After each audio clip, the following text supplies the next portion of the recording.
Hello friends, ఎలా ఉన్నారు? అంత బాగున్నారు కదా?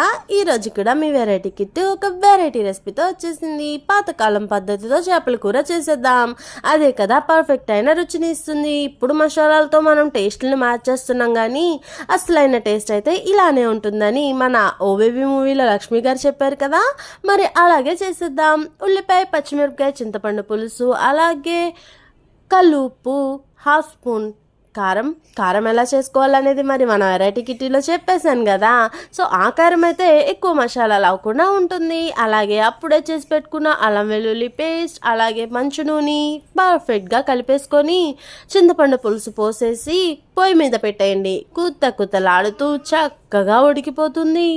అప్పుడే అసలైన టేస్ట్ ఇల్లంతా చుట్టేస్తుంది. మరి ఆ తర్వాత దగ్గరికి వచ్చాక కొత్తిమీర చల్లేసుకొని దించేయడమే. ఎలా వచ్చిందో కామెంట్ చేయండి. Thank you friends.